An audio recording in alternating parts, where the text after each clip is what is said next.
وہ کس طریقے سے جنگ لڑتے ہیں اس کے حوالے سے ان کی اپنی اسٹریٹجی ہو سکتی ہے،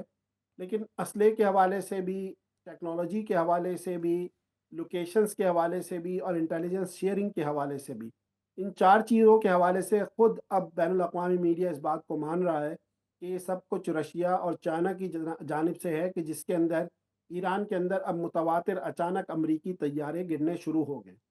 تو آئندہ آنے والے دنوں میں رشیا اور چائنا ایران کے ساتھ کھڑے ہوں گے، کس طریقے سے کھڑے ہوں گے اس کی کوئی بھی واضح ابھی میرے پاس کوئی چیز دلیل ڈاکٹر موجود نہیں اسامہ، ہے کہ میں میں کچھ یہ کہہ بھی سکوں۔ آپ سے سمجھنا چاہتی ہوں، میں چاہوں گی آپ اس پہ کامنٹ کریں کہ اس صورتحال میں بحرین کی جانب سے آج یہ ریزولوشن لائی گئی تھی آبنائے ہرمز کھلوانے کی، ادھر سعودی عرب جو ہے اس کے اوپر اٹیکس ہو رہے ہیں، ڈونلڈ ٹرمپ جو ہیں وہ سعودی ولی عہد کے بارے میں بھی نازیبا گفتگو کر رہے ہیں، پاکستان میں کارپس کمانڈر کا ایک اجلاس ہوتا ہے جس میں سعودی عرب کے ساتھ کرنا بھی پڑے گا، پاکستان کو ڈیفنس پیکٹ بھی ہے، اظہار یکجہتی کیا جاتا ہے، جو ایران ریٹیلیشن کے طور پر اٹیکس کر رہا ہے ان کو بھی کنڈیم کیا جا رہا ہے پاکستان میں بھی، اور پھر جو گلف اسٹیٹس ہیں وہ خود بھی کر رہی ہیں، لیکن ایک کلیئر کٹ سٹانس نہیں آیا، کلیکٹیو ایک سٹانس نہیں آیا ان گلف کنٹریز کی جانب سے کہ جو امریکہ اور اسرائیل ایران پہ اٹیکس کر رہے ہیں، بجائے کہ ایران کو ہی ہر طرف اس طرف ہی انگلی رکھی جائے، آپ اسرائیل اور امریکہ کو کیوں نہیں منع کر رہے کہ آپ یہ اٹیکس بند کریں تاکہ ہماری طرف جو جوابی وار ہو رہے ہیں وہ روکے جا سکیں؟ وہ ایک کلیئر کانشنس کے ساتھ ایک کلیکٹیو سٹیٹمنٹ اب تک کیوں نہیں آ سکی گلف اسٹیٹس کی جانب سے؟ نیلم، اس میں پہلی بنیادی بات یہ ہے کہ گلف اسٹیٹ اب یکجا نہیں ہے، پہلی اس بات کو ہمیں سمجھنا ہوگا۔ یو اے ای، بحرین اور کویت ایک بلاک ہے، قطر بالکل علیحدہ ہے، اور سعودی عرب کے ساتھ مختلف ممالک نے مل کے ایک علیحدہ الائنس بنایا ہے جنہوں نے نان ریٹیلیشن کی پالیسی ابھی تک ایڈاپٹ کی ہوئی تھی۔ یو اے ای، بحرین اور کویت کہتے تھے کہ اس کا ہمیں جواب دینا چاہیے ایران کے حملوں کا، اور آپ یہ سمجھ لیجیے کہ جو امریکہ کی ٹون ہے کم و بیش ان کی وہی ٹون تھی۔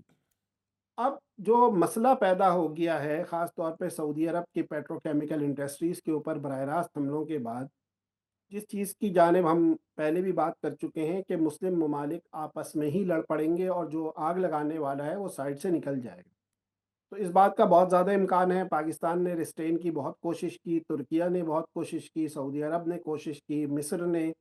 کسی حد تک کوشش کی کیونکہ اس کی جغرافیائی سرحدوں کا مسئلہ ہے، لیکن اب میں یہ سمجھتا ہوں کہ اگر آج حملہ ہوتا ہے ڈونلڈ ٹرمپ کی جانب سے، تو اس کے نتیجے میں ایران شاید اب جبیل جیسے اور بھی حملے کرے، جس کی وجہ سے پورے مشرق وسطیٰ میں آگ لگے گی، اور اس بات کو میں واضح طور پر دیکھ رہا ہوں کہ اگر یہ کچھ ہوا تو پھر مسلم ممالک کی باہم دست و گریباں ہوتے ہوئے نظر آئیں گے، اور جس نے اس فساد کا آغاز کیا ہے وہ شاید پیچھے بیٹھ کر اس تماشے کو دیکھتا رہے۔ لیکن ڈاکٹر صاحب یہاں پہ مسئلہ پھر یہ ہے کہ اگر سعودی عرب میں کوئی نقصان ہوتا ہے، یو اے ای میں کوئی نقصان ہوتا ہے، عمان، بحرین، کویت میں کوئی نقصان ہوتا ہے، تو اس سے آپ کو لگتا ہے کہ اسرائیل یا امریکہ کو کوئی فرق پڑے گا؟ کیونکہ اسرائیل تو پہلے سے ہی یہی چاہتا ہے کہ مسلم ممالک جو ہیں وہ آپس میں دست و گریباں ہوں، تو آپ کیا سمجھتے ہیں کہ کہیں نہ کہیں اس ساری لڑائی کا جو ڈائریکٹ انڈائریکٹ فائدہ جو اسرائیل ہے اس کو ہی ملتا جا رہا ہے، اور ایران کو کچھ ایسی اسٹریٹجی اپنانی چاہیے جس سے جو اسرائیل ہے ان کے انٹینشنز کو ایٹ لیسٹ جو ہے وہ فائدہ نہ ہو؟ دیکھیں زین، اس وقت بنیادی جو ایرانی ڈاکٹرائن ہے، میں اس کی بات کر لوں، وہ صحیح ہے یا غلط ہے میں اس کے اوپر کامنٹ نہیں کرتا۔ ایران یہ سمجھتا ہے کہ جو انہوں نے نعرہ لگایا تھا کہ امریکہ مرد آباد یا شیطان بزرگ امریکہ، اور امریکہ جو ہے وہ ایک کیپٹلسٹ اسٹیٹ ہے، اور طوطے کی جان، جن کی جان جس طوطے میں ہے وہ ہے پیٹرو ڈالر،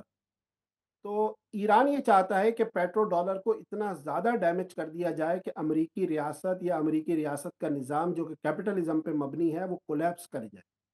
آبنائے ہرمز بند ہونے سے بظاہر ڈونلڈ ٹرمپ تو یہ کہتے رہے کہ 20% تیل ہے، ہم تو تیل استعمال بھی نہیں کرتے آپ کا، لیکن مسئلہ یہ ہے کہ جو 67 سے جو اب پیٹرو ڈالر کی پرائسز بڑھ بڑھ کر 120 کے قریب پہنچ گئی ہیں، اور شاید یہ جنگ جاری رہے تو $200 تک پہنچ جائیں، تو اس کے بعد ہوتا یہ ہے کہ پوری ملکی معیشت پر اور گلوبل اکانومی پہ جو دباؤ آتا ہے اس کے نتیجے میں ریسیشن آنے کا امکان ہے، اور اگر ریسیشن آتا ہے تو کیپٹلزم کی موت ہوگی۔ اچھا، صرف کیپٹلزم کی موت نہیں ہوگی بلکہ چائنیز گروتھ ریٹ کے اوپر یہ بھی نیگیٹو امپیکٹ پیدا کر رہا ہے۔ تو اب معاملہ یہ ہے کہ جو پوری گلوبل اکانومی کا جو پورا سرکل ہے وہ آبنائے ہرمز کی وجہ سے ڈسٹرب ہوا ہے، دنیا جو ہے وہ کساد بازاری کا ریسیشن کا شکار ہے، اور اگر گلوبل ریسیشن آتا ہے تو اس کا مطلب یہ ہے کہ امریکہ کا جو نظام ہے وہ کولیپس کر جائے. تو ایران کی ڈاکٹرائن یہ ہے. جہاں تک بات ہے کہ حملوں کے نتیجے میں کیا ہوگا، حملوں کے نتیجے میں یہی ہوگا کہ پیٹرو ڈالر کی جو انڈسٹری ہے وہ بیٹھے گی اور کیپٹلزم کے خاتمے کی جانب وہ جائیں گے بقول ایرانی ڈاکٹرائن کے. لیکن اس کے نتیجے میں مسلم ممالک کو لامحالہ نقصان ہوگا، چاہے ایران ہو، چاہے سعودی عرب ہو، چاہے یو اے ای ہو، کویت ہو، بحرین ہو، قطر ہو، کوئی بھی مسلم ملک ہو، سب کو کلیکٹیولی نقصان ہوگا. تو بہتر یہ ہے کہ اس جنگی جنون کو بڑھنے سے پہلے روک لیا جائے، کچھ ایسے میجر اڈاپٹ کیے جائیں جس کے نتیجے میں ایران اور امریکہ کی نیگوسیشن کی کوئی بات ہو سکے. لیکن ڈاکٹر اسامہ یہ روکے گا کون؟ کیونکہ میں ابھی تک ایکسپیکٹ کر رہی تھی کہ جب ایک ملک کا صدر لکھ دے کہ ہول سیولائزیشن ول ڈائی ٹو نائٹ، اس کے بعد شاید مغربی ممالک کے جتنے بڑے بڑے ٹی وی چینلز ہیں اس پہ مباحثے ہو رہے ہوں گے کہ اس شخص سے تو پورے دنیا کے امن کو خطرہ ہے اور اس کو روکنے کی ضرورت ہے. جیسے اگر پاکستان کا وزیر اعظم آج یہ بات لکھ دے تو پاکستان پہ تو کل تک اٹیک ہو جائے گا. پاکستان کے یہ تو پوری دنیا کے لیے تھریٹ بن گئے. کوئی اور کر سکتا ہے؟ اگر آج ایران کے ہی وزیر اعظم یا صدر جو ہیں وہ اسرائیل کے بارے میں لکھ دیں کہ آج رات اسرائیل کی پوری سیولائزیشن جو ہے وہ ختم ہو جائے گی، تو کیا یہ ایکسیپٹ کر لیا جائے گا؟ کیا ان کے جتنے ایمبیسڈرز ہیں ان کو بلا کے ان سے پوچھا نہیں جائے گا کہ کیا سٹیٹمنٹ آپ کی کنٹری کی جانب سے آ رہی ہے؟ لیکن کیونکہ امریکی صدر نے سیولائزیشن تباہ کرنے کی دھمکی دی ہے تو سب خاموش ہیں. تھوڑی بہت کنڈیمنیشن سافٹ لینگویج کے ساتھ کر کے بس ختم. کوئی برطانوی وزیر اعظم کی اب تک کوئی سٹیٹمنٹ نہیں آئی، فرینچ جو پریزیڈنٹ ہیں کوئی سٹیٹمنٹ نہیں آئی، جرمنی کی جانب سے اب تک کوئی سٹیٹمنٹ نہیں آئی، صرف کچھ پولیٹیشنز کی جانب سے سٹیٹمنٹ آ رہی ہیں. تو مطلب یہ اتنی ہی عام بات ہے کہ کسی سیولائزیشن کو تباہ کرنے کی بات کر دی جائے اور سب اس پہ خاموش رہیں؟ نیلم، یہ تو مغرب کا دوہرا نظام ہے اور دوہرا معیار ہے جو ہم دیکھتے ہیں دنیا کے اندر. اور کل ڈونلڈ ٹرمپ نے اپنی پریس بریفنگ میں خود بتایا کہ ایران کے اندر پروٹیسٹر خواتین کو ان کی آنکھوں کے درمیان گولی ماری جاتی ہے. لیکن وہ یہ بتانا بھول گیا کہ غزہ میں مرنے والے 75,000 لوگوں کا خون کس کے ہاتھوں کے اوپر ہے، کس کا اسلحہ استعمال ہوا، کس نے ان کو اس طرح مارا کہ ان کے جسم کے پرخچے اڑ گئے اور ان کی باڈیاں تحلیل ہو گئی. تو یہ تو مغرب کا دوہرا نظام ہے جو ہمیں نظر آ رہا ہے، دوہرے معیارات ہیں جو ہمیں نظر آ رہے ہیں. اب یہ چیزیں بہت زیادہ آبویس ہو گئی ہیں. پہلے یہ ڈھکے چھپے ہوتا تھا، ویپنز آف ماس ڈسٹرکشن کے نام پر ہوتا تھا، ریڈیکلزم کے نام پر ہوتا تھا، القاعدہ اور اسامہ بن لادن کی تلاش کے نام پر ہوتا تھا. اب یہ چیزیں جو ہے وہ بہت زیادہ آبویس ہو گئی ہیں. اور بہرحال مغرب کو ہم جتنی بھی اس کے اوپر تنقید کریں ہم کرتے ہیں، لیکن ایک بات صحیح ہے کہ پورا مغرب اب اس جنگی جنون کے پیچھے نہیں کھڑا. گو کہ وہ خاموش ہے، اس طرح اس کا جواب نہیں دے رہا، لیکن اس سے پہلے یہ پورا مغرب اس جنگی جنون کا شکار تھا. اور مغرب پورے کے پورے اپنے نیٹو کے ساتھ عراق کے اوپر اور افغانستان کے اوپر جو انہوں نے قیامت ڈھائی ہے وہ بھی ہم سب کو یاد ہے. تو جہاں تک ایک نیگیٹو پوائنٹ ہے وہاں پہ ایک پازیٹیو لیکن پوائنٹ بھی ہے، ڈاکٹر پروس اینڈ کونس تو اسامہ، ہیں. ڈونلڈ ٹرمپ ہی کہہ رہے ہیں کہ پہلے برطانیہ نے منع کیا تھا، اب یہ ممالک جو نیٹو کنٹریز ہیں وہ تیار ہیں، کہہ رہے ہیں کہ جو بھی آپ کو مدد چاہیے آپ ہمیں بتائیے. اب کس کا یقین کیا جائے؟ وہ جو سٹیٹمنٹس یہاں کے لیڈرز کی جانب سے دی جا رہی ہیں یا جو ڈونلڈ ٹرمپ صاحب فرما رہے ہیں کہ اب نیٹو ممالک ان کی مدد کرنے کے لیے تیار ہیں؟ اور خاموشی میں ہم ہی کہتے ہیں اردو میں کہ نیم رضامندی ہوتی ہے. یہ جو خاموشی ہے ٹھیک ہے، ہم تو خاموش رہیں گے لیکن آپ جا کے کر لیں جو کچھ کرنا ہے آپ نے، آپ جا کے وہاں پہ کلیکٹیو پنشمنٹ دیں ایرانینز کو، آپ جا کے پوری سیولائزیشن تباہ کریں، ہم خاموش رہیں گے. یہ رضامندی ہی تو ہوتی ہے. جی دیکھیں، آپ کی بات درست ہے، لیکن میں اس چیز کی نفی کرتا ہوں کہ ٹرمپ جو کچھ بول رہے ہیں وہ جھوٹ بول رہے ہیں. پہلی بات یہ دیکھیے کہ اسپین نے، ہالینڈ نے، آسٹریا نے اور بعد میں ہنگری نے اور ایون پولینڈ نے، اور اس کے بعد اب آج کی خبر یہ ہے کہ یو کے نے اپنے بیسز ایران پہ بمباری دینے سے انکار کر دیا. فرانس نے اپنے بندرگاہ استعمال کرنے سے روک دیا، اسپین نے اپنی بندرگاہ اور ایئر اسپیس استعمال کرنے سے روک دیا، نیدرلینڈ نے روک دیا.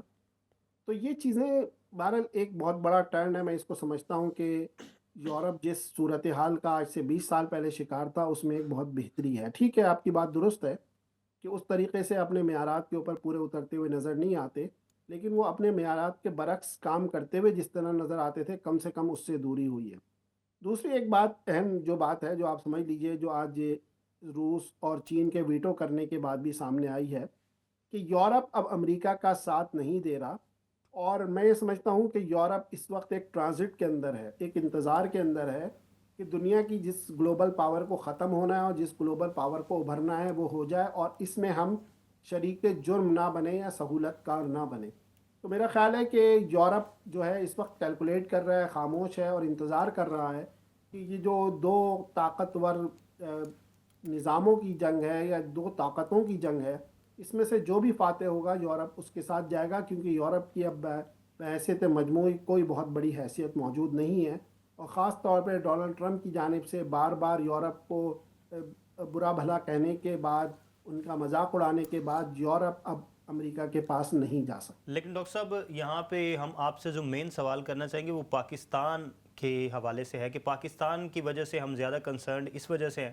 کہ پاکستان ایک ایسی پوزیشن میں آ چکا ہے جہاں پر اب جب جبیل جیسے سٹی میں ایک حملہ ہوتا ہے تو پاکستان کا ایک پیکٹ بھی ہے سعودی عربیہ کے ساتھ، آپ کو پتہ ہے۔ اس کے ساتھ ساتھ اب آپ نے دیکھا کہ آج جو ہے وہ ویٹو کیا چائنا اور رشیا نے جو ہے وہ قرارداد کو بھی، تو اب چائنا ایک طرف کھڑا ہے ایران کے پیچھے، یہ آپ کہہ رہے ہیں آپ کے مطابق، اور نظر بھی آ رہا ہے، اور دوسری جانب جو سعودی عربیہ ہے اس کے ساتھ پاکستان کا پیکٹ بھی ہے۔ اب پاکستان کس طرح سے سوچ رہا ہوگا اس سارے معاملے کو، اور جو خارجہ پالیسی کی تعریف ہو رہی تھی اور جو